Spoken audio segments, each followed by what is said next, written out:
امریکی شہری پر قاتلانہ حملے کی بھارتی سازش۔ امریکی سینیٹرز نے وزیر خارجہ اینٹونی بلنکن کو خط لکھ دیا۔ خط میں بھارت کو سخت سفارتی رد عمل دینے کا مطالبہ کیا گیا ہے۔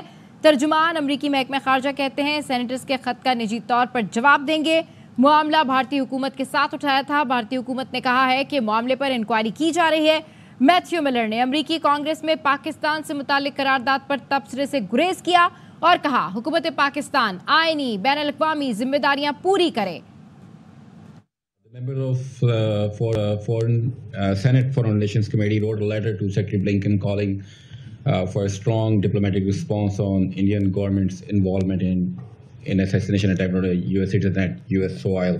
They're also asking for a briefing on this matter. What is your response on this? So we will respond to those members privately, as we always do, and we'll speak to that here. But as pertains to the other issue, when this issue first arose, we made clear that we had raised it with the government of India and told them that we expected there to be a full investigation. They've announced that they are conducting an inquiry, and we will look forward to the results of that inquiry. So U.S. lawmakers yesterday passed a resolution supporting democracy in Pakistan. In a significant bipartisan support, U.S. lawmakers urged Biden administration to collaborate with Pakistan in upholding democracy, human rights, and rule of law. Any comments on that? So I'm not going to comment on that resolution specifically, but speaking generally, our most senior officials, including Secretary Blinken and Ambassador Blum, have consistently, both privately and publicly, urged Pakistan to respect the rights of its people and live with its constitutional and international obligations.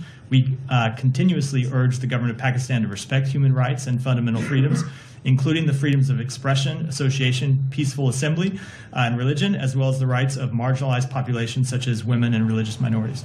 اس کے حوالے سے مزید بات کرتے ہیں ہمارے ناظر علی سے۔ جی اپڈیٹ کیجیے۔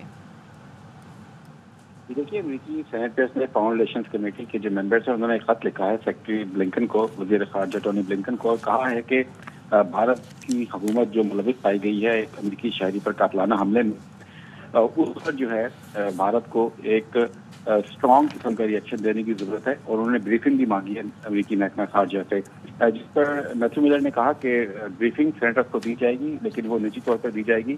انہوں نے یہ ضرور کہا کہ یہ معاملہ بھارتی حکومت کے ساتھ امریکہ نے اٹھایا تھا اور اس کی مکمل تحقیقات ہوتے دیکھنا چاہتے ہیں۔ انہوں نے یہ بھی کہا کہ بھارت نے کہا ہے کہ وہ انکوائری کر رہے ہیں اور امریکہ اس انکوائری کے نتائج کا انتظار کر رہا ہے۔ ان سے میں نے امریکی کانگریس میں پاکستان سے متعلق ایک جو قرارداد منظور کی گئی ہے اس پر بھی سوال کیا۔ انہوں نے کہا کہ قرارداد کو بھی خاص طور پر نہیں کریں گے، لیکن یہ کہا انہوں نے کہ امریکی وزیر خارجہ بلنکن اور سفیر ڈونلڈ بلوم جو ہے مسلسل پاکستان میں نجی اور عوامی طور پر پاکستانی حکومت پر زور دے رہے ہیں کہ وہ اپنے لوگوں کے حقوق کا احترام کرے۔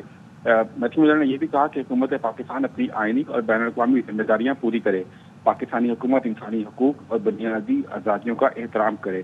انہوں نے یہ بھی کہا کہ پاکستان میں اظہار رائے کی آزادی، لوگوں کے پرامن طور پر اجتماع اور مذہب کے ساتھ ساتھ خواتین اور مذہبی اقلیت جیسی پسماندہ آبادی کے حقوق کا احترام کیا جانا انتہائی ضروری ہے۔ ٹھیک ہے، اپڈیٹ کرنے کے لیے شکریہ۔